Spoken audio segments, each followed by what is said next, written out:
నమస్తే. ప్రస్తుతం మనతో పాటు సీనియర్ జర్నలిస్ట్ దాము బాలాజీ ఉన్నారు. ఆయనతో మాట్లాడదాం. నమస్తే సార్. నమస్తే. Sir Mazaka Sundeep Kishan's movie yeah! Release అయ్యింది. దీని రివ్యూ ఎలా ఉంది సార్?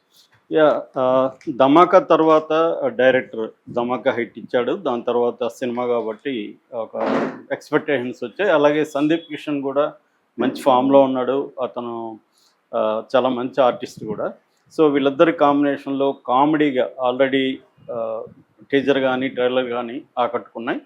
సో, ఈరోజు శివరాత్రి సందర్భంగా రిలీజ్ అయింది. ఈ సినిమా ఎలా ఉందో చూద్దాం. ముందుగా కాస్టింగ్ విషయానికి వస్తే సందీప్ కిషను, రీతు వర్మ, తర్వాత అంశు అంబానీ. అంశు అంటే మన 'మన్మధుడులో' నాగార్జునతో చేసిన అమ్మాయి.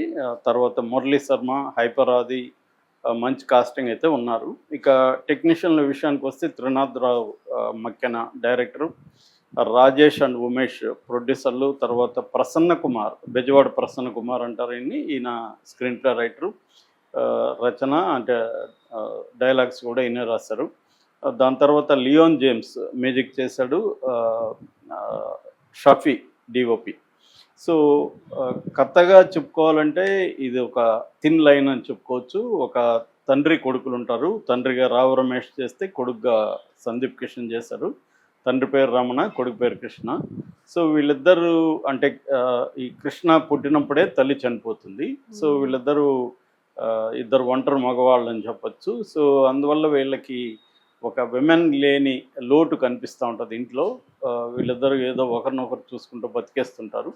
సో, ఈ టైంలో వీళ్ళ గోల్ ఏంటంటే ఒక ఫ్యామిలీ ఫోటో ఇంట్లో ఉండాలి అన్న ఇది ఉంటుంది. దాంతో ఈ అబ్బాయికి పెళ్లి చేయడానికి తండ్రి ట్రై చేస్తే అందరూ కూడా ఆడదిక్కు లేని ఇంట్లో ఇస్తే ఇబ్బంది అవుతుంది అన్నట్టుగా ఇవ్వరు, అమ్మాయిని ఇవ్వరు. సో, పెళ్ళి కాదు. దాంతో కొంతమంది సలహాలు ఇస్తారు తండ్రికి, నువ్వు పెళ్లి చేసుకో ఎవరినైనా, అప్పుడు ఇది ఇబ్బంది కాదని. సో, అతను పెళ్లి చేసుకుందాం అనుకునే లోపలే అతనికి ఒక అమ్మాయి అంశుని చూస్తాడు. అంశు అంటే ఇష్టం ఏర్పడుతుంది. ఈ లోపల కృష్ణ కూడా ఒక అమ్మాయిని లవ్ చేస్తాడు. సో, తండ్రి కొడుకులు ఇప్పుడు లవ్లో పడ్డారు. సో, తండ్రి కొడుకులు లవ్లో పడి ఒకరికి తెలియకుండా ఒకరు వాళ్ళ లవర్స్ని ట్రై చేస్తున్నారు. ఈ క్రమంలో తెలిసిపోతుంది వీళ్ళిద్దరికి. తెలిసిపోయినాక వీళ్ళిద్దరు బిహేవియర్ ఎలా ఉంటుంది, తర్వాత వీళ్ళిద్దరు కలిసి ఇద్దరు ఒకరిలో ఒకరు ప్రోత్సహించుకొని అలా చేస్తుంటారు. అయితే ఈ క్రమంలో రకరకాల ట్విస్టులు చోటు చేసుకుంటాయి. అంటే ఈ అంశు అండ్ ఈ అమ్మాయి ఎవరైతే ఉన్నారో, అంశు పేరు యశోద, ఈ అమ్మాయి పేరు Meera. So, Ritu Varma heroine. So, వీళ్ళిద్దరూ ఒకే ఇంట్లో ఉంటున్నారు అన్న విషయం ఒక ట్విస్టు. ఒకే ఇంట్లో ఉంటే వాళ్ళిద్దరి మధ్య సంబంధం ఏంటి అనేది ఇంకొక ట్విస్టు. ఈ మధ్యలో మురళీ శర్మ ఒక సైకో విలన్ లాంటి వాడు. సో, మురళీ శర్మకి వీళ్ళకి సంబంధం ఏంటి, సో దీన్ని ఎలా పరిష్కరించుకున్నారు అంటే వీళ్ళు ఇప్పుడు ఆమెనేమో అంశునేమో ఈయన రావు రమేష్ పెళ్లి చేసుకోవాలి, రీతువర్మనేమో సందీప్ కిషన్ చేసుకోవాలన్నప్పుడు వీళ్ళకి వచ్చిన ప్రాబ్లమ్స్ ఏంటి, దాన్ని ఎలా ఫేస్ చేశారు, ఇది బేసిక్గా కథగా మనం చెప్పుకోవచ్చు. అయితే మామూలుగా పాయింట్ వింటే సరదాగా ఉంది. దీన్ని మామూలుగా అయితే కామెడీ జానరాలో చేద్దామని వీళ్ళు డిసైడ్ అయ్యారు.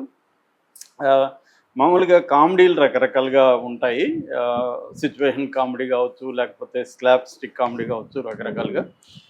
మనకేంటంటే మన తెలుగులో ఒక రకమైన కామెడీ జబర్దస్త్ కామెడీ ఎవాల్వ్ అయింది ఈ మధ్యకాలంలో. జబర్దస్త్ కామెడీని పెట్టుకొని సినిమాలు తీసి హిట్ అయిన వాళ్ళు ఉన్నారు. లేటెస్ట్గా సంక్రాంతికి వస్తున్నాం, అదొక పద్ధతి. వీళ్ళు కూడా ఆ పద్ధతినే ఎక్కువగా ఫాలో అయ్యారు. జబర్దస్త్ కామెడీ ఏంటంటే సంబంధం లేకుండా కామెడీ సీన్లు రాసుకోవడం, కథకి దానికి ఏం సంబంధం ఉండదు. కామెడీ సీన్లు రాసుకొని ఆ సీన్లన్నీ దీంట్లోకి ఇన్కార్పొరేట్ చేసుకోవడం. ఇది యాక్చువల్గా మన తెలుగులో త్రివిక్రమ్ శ్రీనివాసే ఈ స్టైల్కి ఆద్యుడు అని చెప్పచ్చు. అతను కామెడీ కోసమే కొన్ని సీన్లు రాస్తూ ఉంటాడు. ఆ సంబంధమే ఉండదు, కథకు కానీ క్యారెక్టర్కి సంబంధం లేకుండా కామెడీ సీన్లను తీసుకొచ్చి ఇక్కడ పెట్టేసి కామెడీ చేద్దాం అనేది త్రివిక్రమ్ స్టైల్. కానీ అతనికి ఉన్న టాలెంట్ అయితే అది ఎక్కువ సార్లు వర్కౌట్ అవుతుంది, జెల్ అవుతుంది.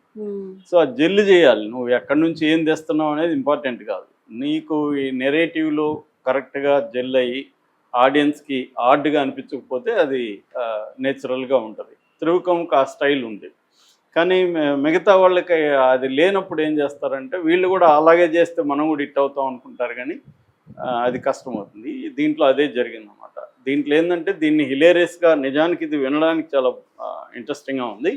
కానీ ఏమైపోయిందంటే ఎప్పుడైనా గూడా కథ వేరు, కథనం వేరు. కథగా చెప్పినప్పుడు బానే ఉంటది. పాయింట్ కాబట్టి మనకు బానే అనిపిస్తది. నిజానికి ప్రొడ్యూసర్లు వీళ్ళు గూడా ఈ పాయింట్‌కి పడుంటారు. ఇంట్రెస్టింగ్‌గా ఉంది డిఫరెంట్‌గా అని. కానీ సీన్‌ల విషయానికొచ్చేసరికి మళ్ళీ కొత్త సీన్‌లు ఏమీ లేవు దీంట్లో ఈ సినిమాలో ప్రధానంగా. ఫస్ట్ హాఫ్ అంతా గూడా నేను ఇందాక చెప్పిన కథ ఎస్టాబ్లిష్‌మెంటు, సెటప్ ఇవన్నీ ఫస్ట్ హాఫ్ తీసుకుంటారు. జనరల్‌గానే మన ఫార్ములాలు ఎలా ఉంటాయంటే ఫస్ట్ హాఫ్ అంతా సరదాగా రొమాన్సు, కామెడీ ఇలాగ నడుపుతారు. ఇంటర్వెల్ ముందు రియల్ కథ స్టార్ట్ అవుతుంది. ఇంటర్వెల్‌లో ఒక బ్యాంగ్ ఇస్తారు. ఇంటర్వెల్ తర్వాత కథ ఏమైందనేది ఉంటది. General formula of Indian cinema. So ఇది కూడా అదే అలాంటి ఫార్ములానే. కాబట్టి ఫస్ట్ హాఫ్ బాగానే తీసుకెళ్లారు కామెడీ ఇవంతా.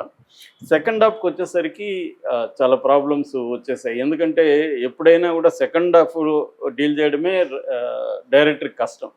ఎందుకంటే రియల్ కథ అక్కడే కదా ఉంటుంది. సో ఫస్ట్ హాఫ్ అంతా సరదాగా నడిపేస్తారు. ఆడియన్స్కి కూడా ఫస్ట్ హాఫ్ ఓపిక ఉంటుంది, సెకండ్ హాఫ్ తగ్గిపోతూ వస్తుంది. సో ఇక్కడ కూడా సెకండ్ హాఫ్లో మనల్ని చాలా చోట్ల పరీక్షిస్తారు మన ఓపికను. సో ఎందుకంటే ట్విస్ట్లు, టర్న్లు, ముఖ్యంగా పెళ్లి ఎపిసోడ్, అనకాపల్లి పెళ్లి ఎపిసోడ్ ఒకటి ఉంది. అది హెడేక్ అయితే వస్తుంది. సో అలా లాగారనమాట. కామెడీ రాకుండా ఫోర్స్గా కామెడీ, అంటే కామెడీని ఫోర్స్గా చేసి వాళ్ళు అక్కడ కామెడీ చేస్తున్నట్టుగా అనుకుంటారు కానీ మనకేమీ అది కామెడీగా అనిపించదు. సో అది మేజర్ ప్రాబ్లం దీంట్లో. రైటింగ్లో ప్రాబ్లం. డైరెక్షన్లో కూడా మామూలుగా త్రినాథరావు మంచి డైరెక్టరే. అతనికి డైరెక్షన్కి సంబంధించి మనం కొత్తగా చెప్పాల్సిన అవసరం లేదు, ఆల్రెడీ ప్రూవ్డ్. బట్ ఏంటంటే కామెడీ వెరీ డిఫికల్ట్ యాక్చువల్గా. కామెడీ చేయడం కామెడీ కాదంటుంటారు. So it's not a comedy to do a comedy. Comedy genre అనేది కొంతమంది మాత్రమే చేయగలరు. అంటే ఒక మ్యాజిక్ చేయగలగాలి. అది ఆర్టిస్టులు, రైటింగు, డైరెక్షను అన్నీ మిక్స్ అవ్వాలి. ఇందులో వీళ్ళిద్దరూ పర్ఫెక్ట్గానే చేశారు. తండ్రి కొడుకులు ఇబ్బంది లేదు. కానీ రైటింగ్లో ప్రాబ్లం ఉంది. ఆ రైటింగ్లో ప్రాబ్లం వల్ల ఆ కామెడీ మనం అనుకున్నంత కామెడీ రాలేదు. చాలా చోట్ల కామెడీ మనకు టార్చర్గా ఉంటుంది. ముఖ్యంగా లాగుతూ ఉంటాయి. షార్ప్గా అన్నా ఉండాలి. షార్ప్గా వాళ్ళకి తెలియాలి. అంటే ఇది కామెడీ ఎంతసేపు లాగితే కామెడీ వస్తుందా లేదా అని. అదేదో కొన్ని సినిమాలు కమల్ హాసన్ ఇట్లాంటి వాళ్ళు చేయగలిగారు, స్ట్రెచ్ చేసుకొని కామెడీ. అది ఇక్కడ ప్రాబ్లం అయింది. రెండోది ఒట్టి కామెడీ సినిమా, కామెడీనే చూడడానికి జనం వెళ్ళరు. వాళ్ళకి కొంత ఎమోషనల్ ఇది ఉండాలి. సినిమా అంటేనే emotional experience, consumptions of emotions. అంటే మన ఎమోషన్స్ని మనం కన్జంప్ చేసి ఫ్రెష్గా వస్తాం. మనం ఏడ్చి, మనం నవ్వి, మనం కోప్పడి, మనం భయపడి, ఇవన్నీ సినిమా చూసి అవన్నీ ఖర్చు పెడతాం కాబట్టి రిలీఫ్ వస్తుంది లోపల పెట్టుకోకుండా. ఇది సినిమా బేసిక్గా అది ఇస్తుంది మనుషులకి. సో అది ఇక్కడ లేదు. ఎమోషనల్ ఇది కూడా చేశారు కానీ కొంత అది నిజానికి చాలా స్కోప్ ఉంది దీంట్లో. ఎమోషనల్గా బాగా చేసి ఉండొచ్చు. అంటే ఒక తండ్రి కొడుకుల్లో వాళ్ళ లైవ్స్లో ఏది ల్యాక్ అయిందో అది దగ్గరకు వచ్చింది అనుకున్నప్పుడు వీళ్ళకి ఒక పెద్ద హర్డిల్ వచ్చింది. దానివల్ల అంతకుముందున్న హ్యాపీ లైఫ్ కూడా డిస్టర్బ్ అవుతుంది. సో ఈ పాయింట్ని బాగా చేసి ఉండొచ్చు కానీ అంత బాగా అయితే చేయలేదు. అంటే సోసోగా ఉంది. మరి బ్యాడ్ మూవీ అయితే కాదు, అట్లని బ్రహ్మాండంగా ఎంగేజ్ చేస్తుందని కూడా చెప్పలేము. ఓవరాల్గా దీంట్లో పాజిటివ్స్ చెప్పుకోవాలంటే ఫస్ట్ పర్ఫార్మెన్స్ చెప్పుకోవచ్చు. అట్లాగే కొన్ని చోట్ల Jabardasth kind of comedy work out అయింది. దాని తర్వాత బ్యాక్గ్రౌండ్ స్కోరు, కెమెరా వర్క్ ఇవి కూడా బాగున్నాయి. కాకపోతే ఎక్స్ట్రాడినరీగా ఏమీ లేవు. బ్యాక్గ్రౌండ్ స్కోర్ కూడా మామూలుగా జేమ్స్ బాగానే చేస్తాడు కానీ ఇందులో అంత స్కోప్ లేదు, తను అంత గొప్పగా లేదు. రెండోది ఇలాంటి వాటికి పాటలు బాగుంటే సినిమా ఎలివేట్ అవుతుంది. అది పాటలు అంత గొప్పగా లేవు. పైగా రాంగ్ ప్లేస్మెంట్లో పాటల్ని ప్లేస్ చేయడం కూడా ఒక్కోసారి మనకి ఇబ్బంది. అబ్బా ఎప్పుడు పాట ఏందిరా బాబు అన్న ఫీలింగ్ వస్తుంది. సో ఇటువంటి లోపాలు దీంట్లో ఉన్నాయి. మైనస్ ఇంకా చెప్పుకోవాలంటే మనకి రొటీన్ సీన్స్ ఎక్కువ, అంటే ప్రెడిక్షన్ ఉంటుంది. కామెడీ ఎప్పుడు వస్తుంది అంటే ప్రెడిక్షన్ ఉన్నా కూడా కామెడీ వస్తుంది, బట్ అది రేర్గా ఉంటుంది. కామెడీలో కూడా ట్విస్ట్లు, టర్న్లు ఉండాలి. అట్లాగే ఇంకా ఎమోషనల్ ట్విస్ట్లు ఉండాలి. అక్కడక్కడ ఇంటర్వెల్ తర్వాత ఒక ట్విస్ట్ అది బాగానే ఉంది. అక్కడ నుంచి మళ్ళీ వచ్చే ట్విస్టులు అంత గొప్పగా లేవు అనమాట. సో ప్రెడిక్టబిలిటీ అనేది ఒకటి. రెండోది కామెడీలో లాజిక్లు అవసరం లేదు. నిజానికి కామెడీ వర్కౌట్ అవుతాయి, అవ్వకపోతే లాజిక్లు చూస్తాం. అలాగా దీంట్లో లాజిక్లే లేవు నిజానికి. వీళ్ళిద్దరు వెరీ లౌడ్గా ఉంది. ముఖ్యంగా రావు రమేష్ ఆ అమ్మాయి కోసం ఒక టీనేజర్ లాగా పరిగెత్తడం అదంతా ఎబ్బెట్టిగా అనిపిస్తుంది. దాన్ని కొంత బాగా చేసి వేరే డిఫరెంట్గా చేసి ఉండొచ్చు, కానీ ఇద్దరికి తేడా లేకుండా తండ్రి కొడుకులు ఒకే రకంగా లవ్ చేస్తున్నారు అన్నట్టుగా చూపిద్దాం అనుకున్నారు. అక్కడ అది ఇబ్బందిగా, చాలా చోట్ల ఎబ్బెట్టిగా మనకి ఏంద్రా ఇది అన్నట్టుగా సిల్లీగా అనిపిస్తాం. అంటే ప్రేమే సిల్లీ వ్యవహారం అనుకోండి, కాకపోతే దాన్ని సరదాగా చూపించి ఉండొచ్చు, కానీ అది ఎబ్బెట్టిగా వచ్చేసరికి మనం కనెక్ట్ అవ్వం అనమాట. అటువంటి ప్రాబ్లమ్స్ ఉన్నాయి. ఓవరాల్గా 2.5 hour లెంగ్త్ కూడా కొంత ఎక్కువ. ఇది ఇలాంటిది 2 hours 10 minutes లోపలే ఉంటే కొద్దిగా షార్ప్గా ఉండేది. 2.5 hours తీసుకున్నాడు. ఓవరాల్గా నా రేటింగ్ 2.5.